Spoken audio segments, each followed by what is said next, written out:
That's where my ideas come from. That trap door opens. There's a cutaway. My head and these papers fall into this cardboard box. Some make it, some don't.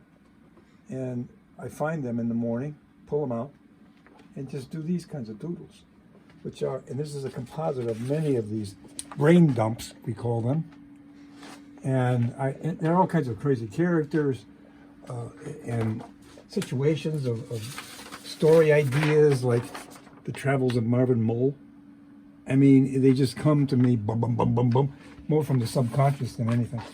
So with this, I just kind of like strung together a whole bunch of them.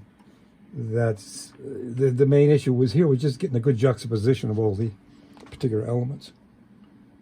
And it's the kind of thing that you look at and people say, well, what is that? And I say, well, that's what it is. Now, if you want to read more into it, and take off. I like the idea that people can invent their own stories with this kind of thing.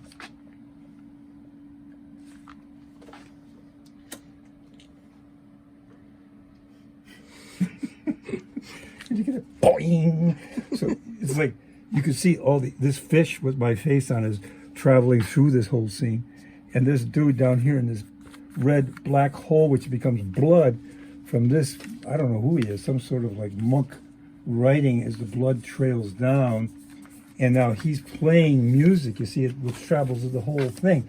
And these, I just kind of roughly put these notes in here, but my hope is to move to a finished painting with this. And so what this will read, the musical notes will read all the way behind this is shave and a haircut, 2 bits, no tune can resist it. So that'll be traveling through this whole thing.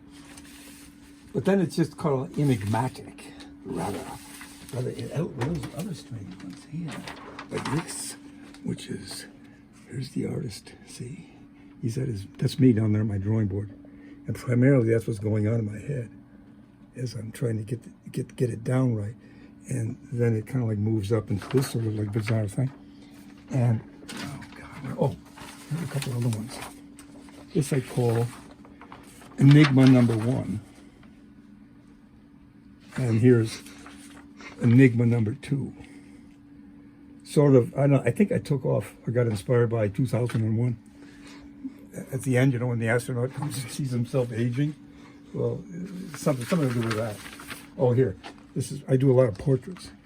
These people's faces just pop into my head, and I sketch them down with colored pencils. I mean, this just goes on and on and on. It's just Curse of Saint Valentina. I mean, I have no idea who these people are. There's always a mad scientist that shows up, though. He's there. And then this kind of character, I just get to feel, like you see it. The thing is, what I like as I start to draw these things, they become real. The people become real. I can see them moving and the gestures and attitudes. And sometimes their voices. Here's, I'll meet you at the back of the blue bus. Sort of like reference to a piece of music. And here's Vicky the Viking. So anyway, I have thousands of these.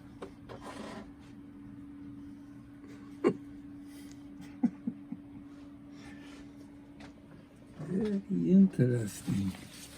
Very interesting. There are creatures like that.